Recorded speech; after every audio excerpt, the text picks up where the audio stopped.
Olá, sejam bem-vindos de volta às nossas aulas aqui de grego intermediário da Escola Charles Spurgeon Online.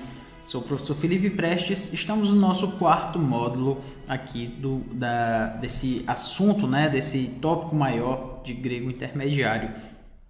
E nós estamos nessa nossa primeira aula em que vamos entrar agora no caso dativo. Lembre-se de que até agora nós tratamos sobre os casos, falamos um pouco sobre uma questão mais introdutória, então entramos nos casos. E especificamente falando dos casos, nós tratamos já sobre o nominativo, que é o caso ali que vai tratar sobre como a sua própria denominação diz, um nome nominativo tem a ver com o nome, ou seja, aquilo que vai dar nome às coisas, certo? O nominativo, então ele tem essa ideia aí de sujeito, predicativo do sujeito. Falamos de todas as nuances que ele pode trazer, na verdade aquelas que aparecem mais no Novo Testamento. E tendo explicado sobre sujeito, predicativo do sujeito, sobre nominativo absoluto e todas essas questões. Falamos também sobre o dativo. Dativo é dativo vamos falar agora, sobre o genitivo.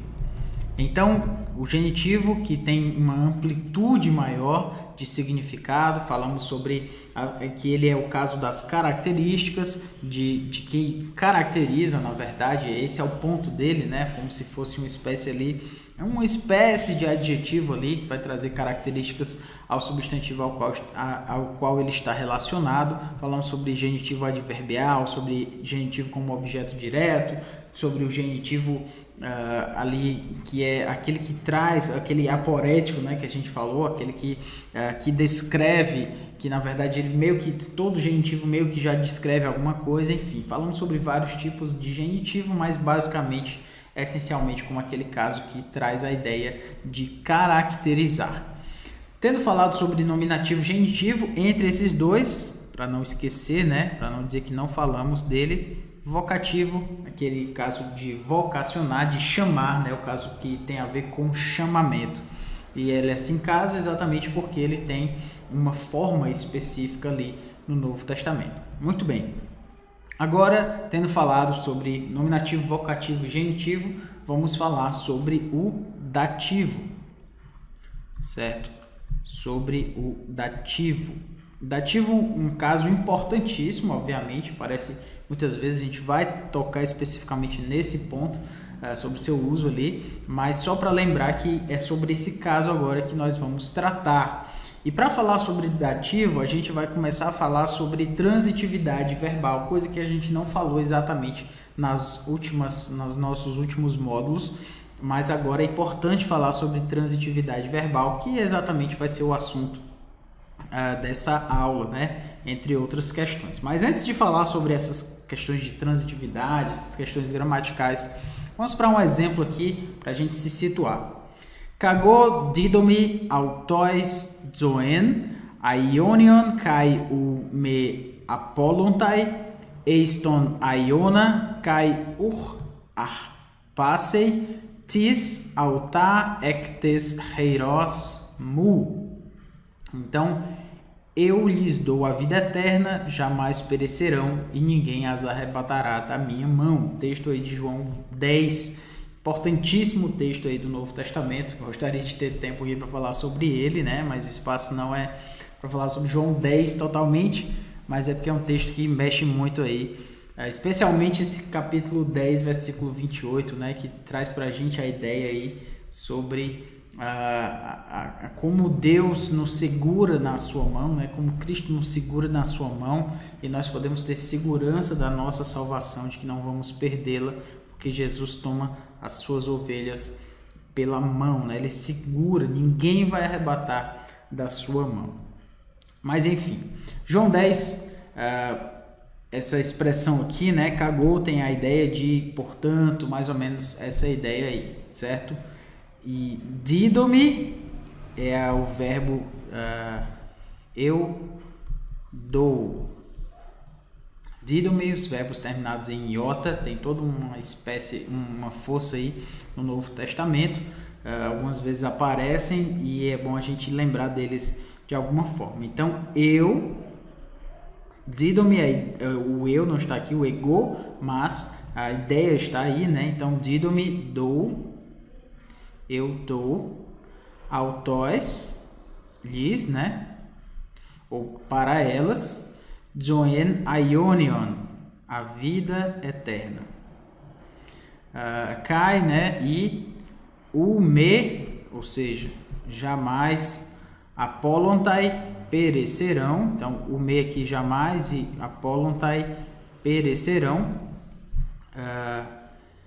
Eiston aiona. Então, a ideia aqui, apolontai eiston aiona, a ideia é não vão perecer para sempre. Então, foi traduzido aqui jamais perecerão, mas seria mais ou menos jamais perecerão para sempre, ou jamais perecerão eternamente. Enfim, ele só não quis traduzir aqui, ou traduziu como jamais, né? O jamais, nunca, eternamente vão perecer. Mas só para você entender que o aiona está aqui e a ideia de eternidade, inclusive aqui tendo um paralelo com o aionion, certo? Muito bem. Kai e passei. Então esse tis aqui, né, a ideia de ninguém. Passei, então ninguém as arrebatará, ou seja, tis, ninguém, passei, arrebatará, autas, ou seja, arrebatará essas ovelhas, ou as arrebatará, ectes heiros mu, então da minha mão. Então lembra de heiros aqui, mão, e mu, minha mão. Muito bem. Eu dou para elas. Vamos aqui, né? Dido-me autóis zoen aionion. Então, eu dou para elas a vida eterna.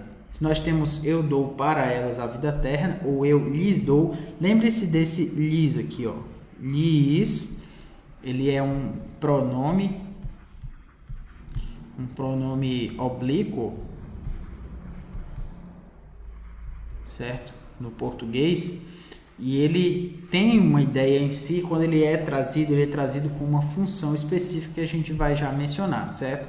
Mas lembre aí o que eu quero chamar a sua atenção para essa frase aqui: eu lhes dou a vida eterna. Didomen autos zoen aionion. O que eu quero dizer com isso é justamente eu dou para elas. É o que Jesus está dizendo aqui sobre as suas ovelhas, eu dou para elas. E a gente vai analisar especificamente essa frase aqui, didomen autos zoen aionion, eu dou para elas, ou eu lhes dou a vida eterna, sobre o nosso ponto aqui, o dativo. Falando então sobre isso, didomen autos zoen aionion, cagou didomen autos zoen aionion, eu lhes dou a vida eterna. Quero dividir essa oração aqui da seguinte forma. Vamos dividi-la em sujeito e predicado, certo? Nós temos aqui sujeito e predicado. Você deve lembrar que o sujeito é aquele que faz a ação. Basicamente, isso é bem mais complexo, mas só para a gente lembrar aqui um pouquinho sobre sujeito, aquele sobre o que é falado, melhor dizendo assim, né? Então, sujeito é aquele sobre o que aquele sobre quem é falado ou sobre o que é falado, e predicado é aquilo que se fala daquele que é falado. Então, se o sujeito é aquele sobre quem é falado aqui nessa frase é eu. No caso aqui é o pronome eu. Então, eu é o sujeito. No caso aqui é o didomi, mas no caso aqui, especificamente no grego, seria o ego, certo? Ego não está aqui, mas ele está implícito. Mesmo jeito que no português, quando eu digo dou, na verdade estou dizendo eu dou. O eu está implícito da mesma forma no grego. Tem esse ponto aí, essa elipse, né, como se chama. Então, eu e o predicado, dou a vida eterna para elas, ou lhes dou a vida eterna. Isso aqui tudo, certo? Então vamos colocar aqui colocar aqui com essa cor mais azulada aqui, para que você saiba. Lhes dou a vida eterna vai ser então o predicado. Então vamos lá, eu é o sujeito e lhes dou a vida eterna, o predicado. Ego será o sujeito e o predicado será no grego didomi autos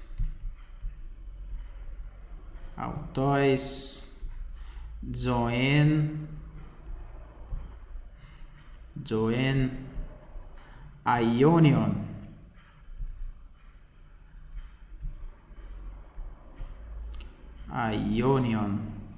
Muito bem. Isso aqui, então, tudo é predicado, certo? Predicado. E isso tudo aqui, então, será sujeito, certo? Sujeito. Muito bem. Tudo isso para mostrar quem é o sujeito e quem é o predicado. Por que é um pouco mais devagar essa questão agora? Porque a gente vai entrar num ponto aí que eu falei, né? Transitividade e tal, um pouquinho mais complexo gramaticalmente. Eu preciso que você lembre esses conceitos, que eles vão ser importantes daqui para frente, porque a gente vai começar a falar mais sobre verbo e a relação disso tudo com o verbo. Então você precisa sacar bem essa ideia, certo? Então, ego, o sujeito, predicado, aquilo que é falado sobre o sujeito. Então, lhes dou a vida eterna é o predicado, certo? Muito bem. Eu quero dividir essa frase agora, essa oração, da seguinte forma. Agora eu quero o sujeito, o verbo e o complemento. Toda frase em português ela vai ter sujeito e verbo e complemento, ok? Na verdade, toda oração, né? Grosso modo falando, né? Tem exceções e tal, mas a grosso modo para que você entenda aí o que eu quero falar. Kagodidomi autos zoen aionion, eu lhes dou a vida eterna. Já falamos a tradução. Vamos dividir em sujeito. Quem é o sujeito? No último slide falamos, né? O sujeito quem é? Eu. No caso aqui, ego. Já falamos disso, certo? Ego. Para não escrever aqui cada um deles, né? Então, dou. Quem é o verbo aqui, né? Na verdade, vamos procurar aqui o verbo. Quem é o verbo? Vamos colocar aqui nessa cor, para ficar mais claro para a gente. Quem é o verbo nessa frase? Eu lhes dou a vida eterna. O verbo está aí claro para a gente. Dou a vida eterna. No caso, no grego, didomi. Certo? E quem é o complemento dessa frase? Quem é o complemento? Vou colocar aqui em branco aqui para a gente entender bem. Ou seja, o que é que complementa essa frase? O que é que não é sujeito e o que não é verbo aí nessa frase é autos zoen aionion, ou seja, a vida eterna. Lhes a vida eterna, né? Dou para elas a vida eterna. Eu dou para elas a vida eterna, isso aí é o complemento, certo? Então, eu dou a vida eterna para elas. É o complemento. Então, eu dou o verbo. Complemento vai ser a vida eterna para elas. Bom, eu dou a vida eterna para elas. Sujeito, verbo e complemento. Assim você entendeu, certo? Temos o sujeito, eu, o verbo dar, no caso aí, na conjugação da primeira pessoa, então, dou, e o complemento da frase, a vida eterna para elas, preciso escrever aqui, autos zoen aionion, certo? Muito bem. Prosseguindo. Então, agora nós vamos classificar essa oração, esse verbo especificamente aqui, vou colocá-lo em amarelo, o verbo, quanto à sua transitividade. Então, o verbo didomi, eu dou. Ora, como é que eu procuro entender a transitividade do verbo, certo? O que é transitividade, na verdade, né? É como o verbo ele se comporta ali, o que é que ele pede com relação ao seu complemento. Todo verbo ele pede ou não um complemento, e se dependendo de como ele pede esse complemento, isso vai dizer respeito à sua transitividade. Então, uma forma de entender a transitividade do verbo é perguntar para o verbo, né? Fazer uma pergunta aí para o nosso amigo verbo, qual é algumas questões aqui que ele poderia responder para a gente. Como é que eu sei disso? Da seguinte forma, o verbo dou, eu chego para o verbo dou, o verbo dar, e aí pergunto para ele, eu procuro entender dele, certo?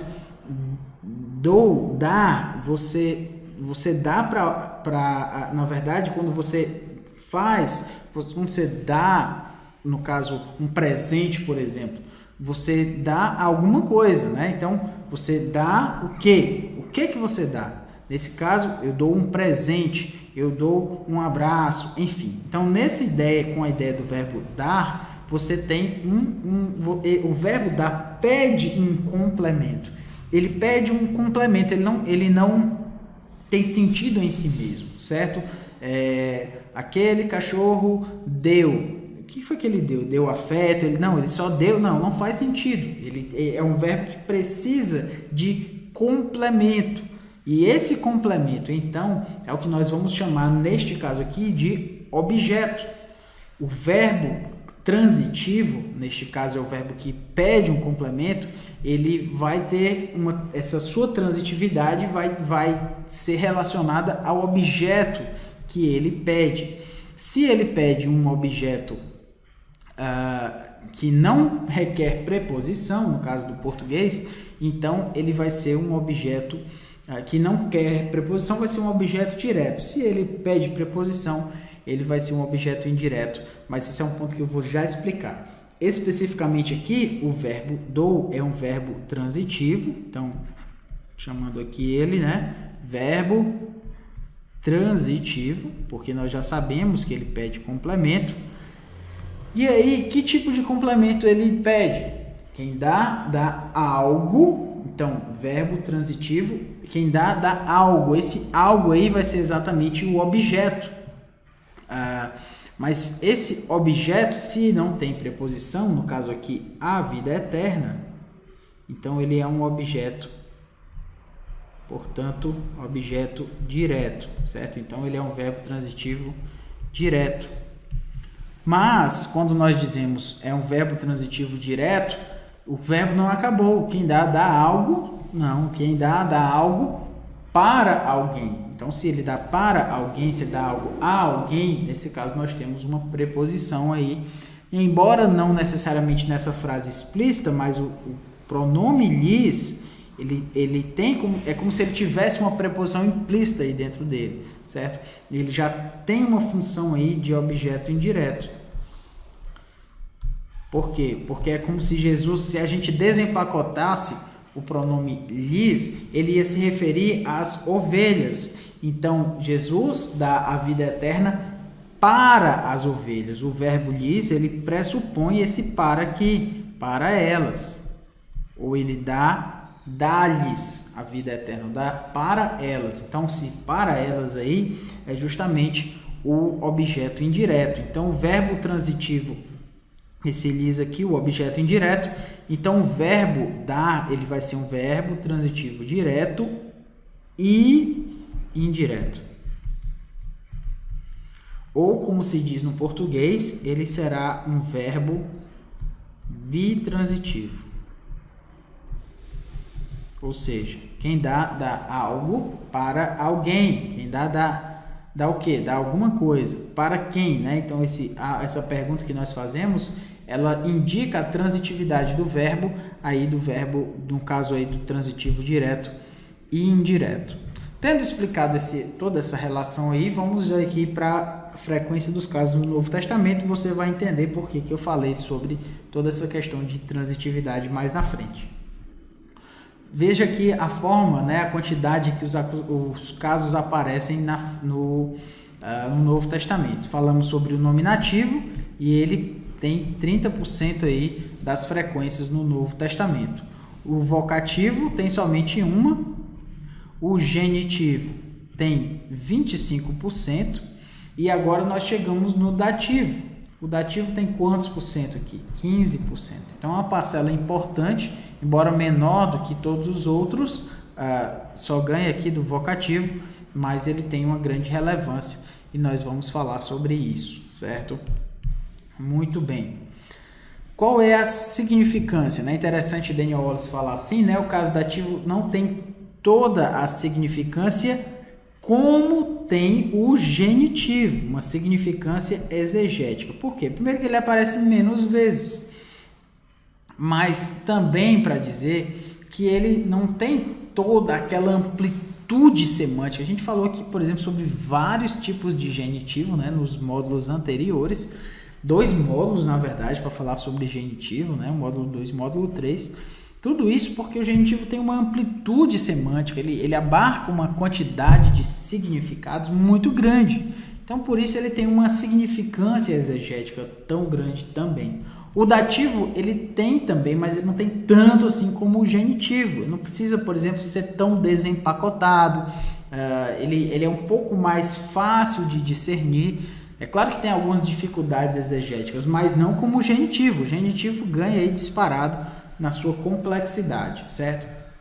Mas, como diz aqui, não quer dizer que o dativo não tenha importância gramatical, ele tem a sua importância gramatical. Na verdade, alguns usos do dativo são até mais fáceis, certo? São até mais fáceis de classificar que os do genitivo. Isso é interessante a gente perceber esse ponto traz para a gente, certo? Ele é um pouco mais fácil de classificar do que o genitivo. Tem algumas facilidades, alguns pontos ali que a gente quebraria muita cabeça ali com o genitivo, já o dativo ele é um pouco mais simples. Então, nesse sentido, a significância exegética dele, se a gente pode falar assim, é um pouco menor que a do genitivo, já que ele não vai ser tão complexo de se encontrar a sua função, o seu tipo na frase, como o genitivo. Mas, obviamente, são várias acepções do dativo também, e a gente vai precisar estudar aí cada uma delas, como aparece no Novo Testamento.